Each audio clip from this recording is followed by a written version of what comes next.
विनंती करू कि तेओ आप सौने सभा में संबोधन करे। आदरणीय राहुल गांधी जी।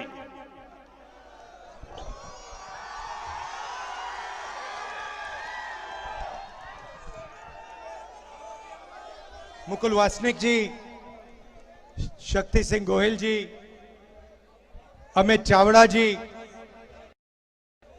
दोतासरा जी, टिक्काराम जूली जी, भरत सोलंकी जी, जयराम रमेश जी, स्टेज पे कांग्रेस पार्टी के वरिष्ठ नेता, हमारे प्यारे कार्यकर्ता, भाइयों और बहनों, प्रेस के हमारे मित्रों, सबका यहां बहुत बहुत स्वागत। प्रेस के मित्रों कहना पड़ता है, मगर ये मित्र का काम तो करते नहीं है। ये उसको आ रहे हैं, बट इनका जो रिमोट पकड़ते हैं पीछे से, वो गरीबों की बात नहीं करने देते। आपने कभी देखा टीवी पे किसान को, मजदूर को, छोटे व्यापारी को, बेरोजगार को कभी देखा टीवी पे? तो हिंदुस्तान में 50% पिछड़ा वर्ग है, जानते हो आप? जानते हो? तकरीबन 8% आदिवासी वर्ग है, 15% दलित वर्ग है। कितना हुआ? 50, 15 और 8 कितना हुआ? 73। तो 73% पिछड़े, दलित, आदिवासी, उसमें हिंदुस्तान में 15% आप माइनॉरिटी छोड़ दीजिए, 90% हो गए। अगर आप हिंदुस्तान के सबसे बड़ी कंपनियों की लिस्ट निकालें,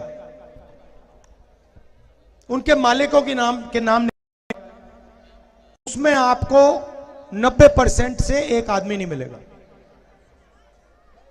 एक नहीं मिलेगा। 3-4% में से नाम निकलेंगे। सीनियर मैनेजमेंट देख लीजिए, हिंदुस्तान की, गुजरात की कोई भी बड़ी कंपनी देखिए, सीनियर मैनेजमेंट को देखिए, जो बड़े बड़े अफसर होते हैं, उनके नाम निकालिए, 90% से आपको एक नहीं मिलेगा। मीडिया के, कंपनी के मालिक निकालिए, लिस्ट निकालिए, मैंने निकाली है, देखनी है तो मैं आपको दिखा दूंगा, उसमें आपको 90% का एक नहीं मिलेगा।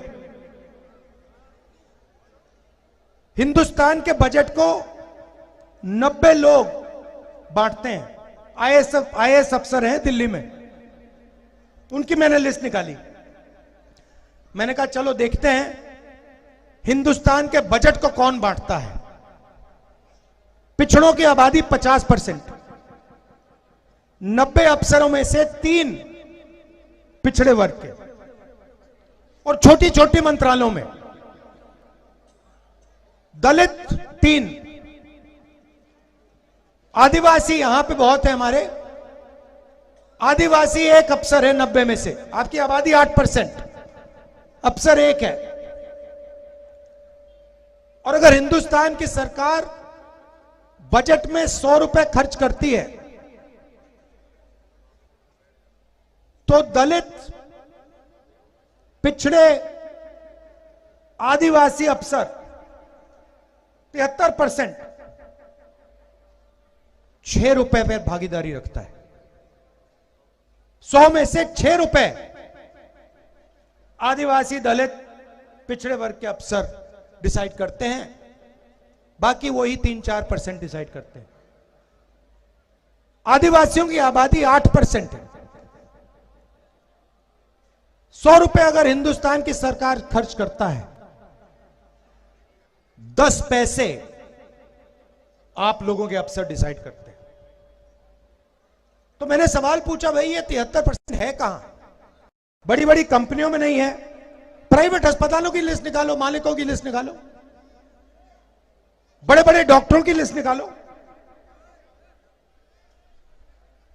अपोलो, एस्कॉर्ट्स, सबके मालिकों की लिस्ट निकालो, सब सीनियर मैनेजमेंट की लिस्ट निकालो, 73% में से आपको एक नहीं मिलेगा, एक नहीं मिलेगा। प्राइवेट कॉलेजेस, यूनिवर्सिटी की लिस्ट निकालो, 73% का वहां पे आपको मालिक एक नहीं मिलेगा। तो मैंने सिर्फ यह कहा कि देखिए, चोट लगती है तो अस्पताल में एक्सरे होता है, पहले डॉक्टर कहता है तुम्हारे हाथ में चोट लगी है, देखते क्या हुआ। तो मैंने सिर्फ यह बात बोली कि देखिए, जाति जनगणना होना चाहिए। इससे क्या होगा, हिंदुस्तान के हर नागरिक को पता लग जाएगा कि हिंदुस्तान का धन किसके हाथ में है। पिछड़ों को पता लग जाएगा कि हमारी आबादी इतनी है और इस देश का इतना धन हमारे हाथ में है, इस देश की संस्थाओं में हमारे ये लोग हैं, बजट बढ़ता है तो हमारी इतनी भागीदारी बनती है। दलितों को पता लग जाएगा, गरीब जनरल कास्ट को भी पता लग जाएगा आप कितने हो और आपकी भागीदारी कितनी। जिस दिन मैंने यह कहा उस दिन नरेंद्र मोदी कहते हैं कि हिंदुस्तान में कोई जाति नहीं है। अच्छा, अगर हिंदुस्तान में कोई जात नहीं है तो आप अपने आप को ओबीसी कैसे कह रहे हो? आप हर भाषण में कहते हो मैं ओबीसी हूं, और जब जाति जनगणना का टाइम आया, एक्सरे का टाइम आया, तो आपके उद्योगपति मित्रों ने आपको एक इशारा किया, आपने कह दिया हिंदुस्तान में कोई जात नहीं है, सिर्फ गरीब है, अमीर है ना। एक उद्योगपति है गौतम अदानी, आप उसको बहुत अच्छी तरह जानते हो ना। हिंदुस्तान के एयरपोर्ट अदानी, हिंदुस्तान के port Adani, mining Adani, power generation Adani, solar power Adani, wind power Adani, Himachal से अदानी, जहां भी देखो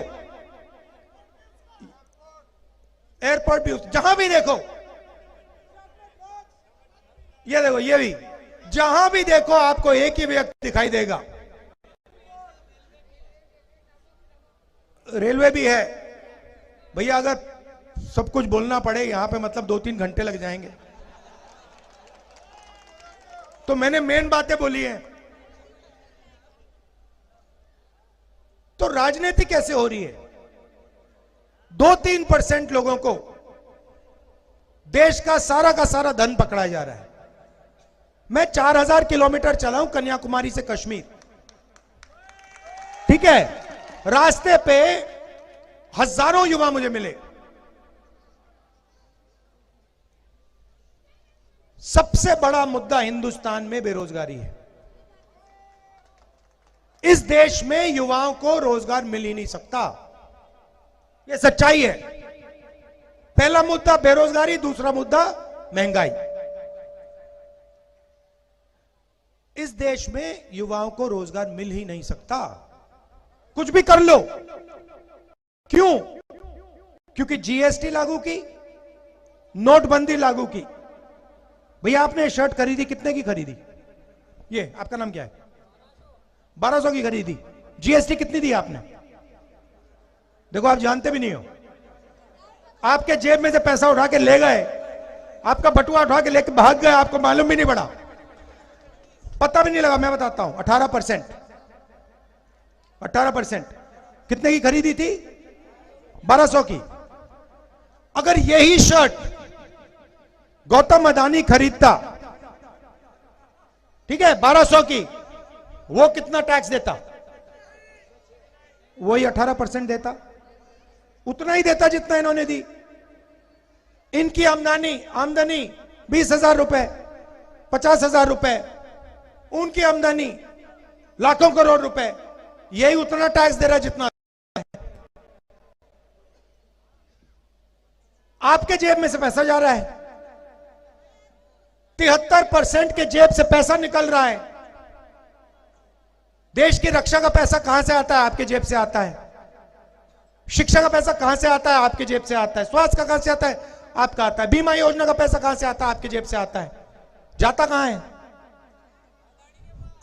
सीधा आपके जेब में से निकल रहा है। और जैसे इन्होंने बोला, भैया मुझे मालूम ही नहीं कितनी जीएसटी दी मैंने, मुझे मालूम ही नहीं। सीधा अदानी जी की जेब में, बड़े बड़े उद्योगपतियों की जेब में। आपने राम मंदिर का इनॉग्रेशन देखा? सबने देखा। राष्ट्रपति आदिवासी है ना, उनका चेहरा आपने देखा टीवी पे? क्यों? उन्होंने क्या गलती की? आदिवासी है इसलिए अंदर नहीं जाने दिया। अंदर सिर्फ आरएसएस वाले थे। आपने वहां पे अंदर कोई किसान देखा? गरीब ये कोई देखा? मजदूर देखा? पिछड़ा, दलित, आदिवासी ना। 73% का उसके अंदर एक आदमी नहीं था। अदानी जी देखे, अंबानी जी देखे, बॉलीवुड देखा आपने? पूरा का पूरा बॉलीवुड देखा उसके अंदर? बड़े बड़े क्रिकेट के खिलाड़ी देखे? गरीब एक देखा आपने? तो फिर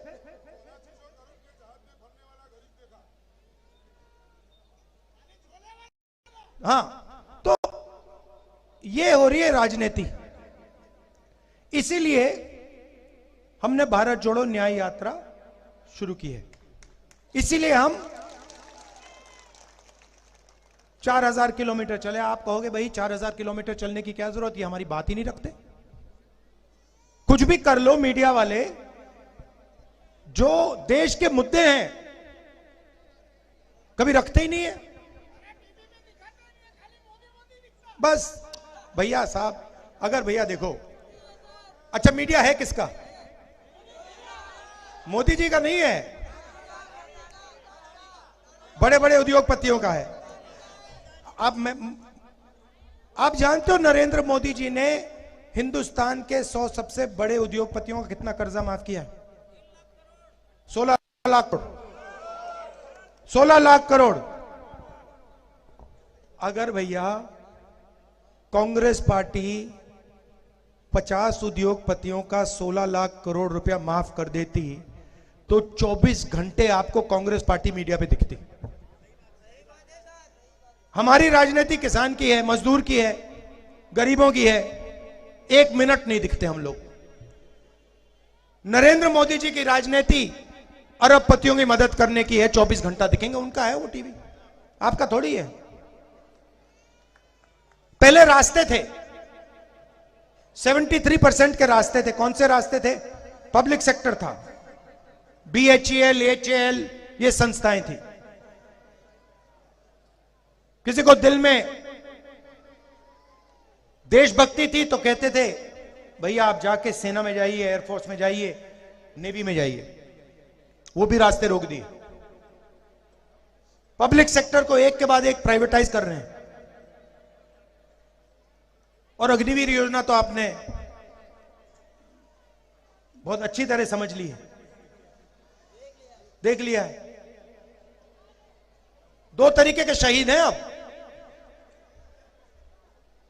एक रेगुलर आर्मी वाला और दूसरा अग्निवीर। दोनों एक साथ लड़ेंगे, दोनों एक साथ लड़ेंगे। एक की 6 महीने की ट्रेनिंग होगी, दूसरी साइड चाइना वाले 3-4 साल की ट्रेनिंग लेके आएंगे। हमारे अग्निवीर जाएंगे 6 महीने की ट्रेनिंग लेकर। जब वो शहीद होंगे उनको कहा जाएगा देखो तुम अग्निवीर हो, तुम्हें शहीद का दर्जा नहीं मिलेगा, तुम्हारे परिवार को पेंशन नहीं मिलेगी।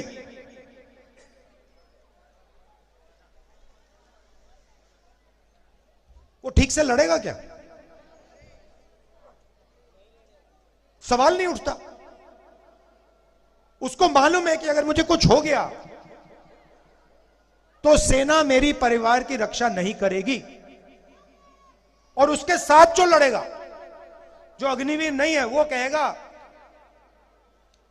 मेरी पूरी की पूरी रक्षा होगी, अगर मैं शहीद हो गया मेरे पूरे परिवार की देखभाल होगी, पेंशन मिलेगी, शहीद का दर्जा मिलेगा। तो नतीजा आपको मालूम है अग्निवीर क्यों आया, कारण क्या है, क्या कारण है, मैं बताता हूं। ट्रेनिंग का बजट कम करना है, पेंशन का बजट कम करना है, और वो जो पैसा ट्रेनिंग और पेंशन में जाता था वो हथियार खरीदने में डालना है। हथियार के इंडियन डिफेंस के सारे कॉन्ट्रैक्ट देख लो, ड्रोन के कॉन्ट्रैक्ट देख लो, हथियार के कॉन्ट्रैक्ट देख लो, सारे के सारे एक ही व्यक्ति को जा रहे हैं। नई राइफल आ रही है, इजराइल में बनती है, अदानी जी का जॉइंट वेंचर है, यहां पे बेचेंगे, आर्मी को बेचेंगे, सीधा पैसा आएगा। पहले कारतूस इंडियन ऑर्डिनेंस फैक्ट्री बनाती थी, अब आने वाले समय में गोला बारूद कारतूस अदानी जी बनाएंगे, राइफल अदानी जी बनाएंगे, हिंदुस्तान की आर्मी खरीदेगी। इंटरनेट पे जाओ, मेरी बात मत मानो, इंटरनेट पे जाओ, अदानी डिफेंस लिख लो, उसमें देख लो कहां की राइफल बन रही है, कौन सी राइफल बन रही है, ड्रोन कहां का है, कैसे बेच रहे हैं, सब लिखा हुआ है वहां पे। तो ये हो रहा है देश में, जनता को बांटते हैं, नफरत फैलाते हैं, एक धर्म को दूसरे धर्म से लड़ा देंगे, जात को जात से लड़ा देंगे, भाषा को भाषा से लड़ा देंगे, नफरत फैला देंगे, और फिर उसके बीच में आपका सारा का सारा धन सीधा वहीं 2-3 लोगों की जेब में चला जाए। यह लड़ाई है, यह कांग्रेस पार्टी और बीजेपी के बीच में फर्क है, यही लड़ाई हो रही है। आपने हमारा यहां इतने प्यार से स्वागत किया, यात्रा में आपने अपनी शक्ति दी, अगले दिनों में मैं आपसे मिलूंगा, बहुत टाइम मिलेगा मिलने के लिए, सेल्फी लेने के लिए, हाथ मिलाने के लिए। आप सबका दिल से धन्यवाद करना चाहता हूं। नमस्कार, जय हिंद।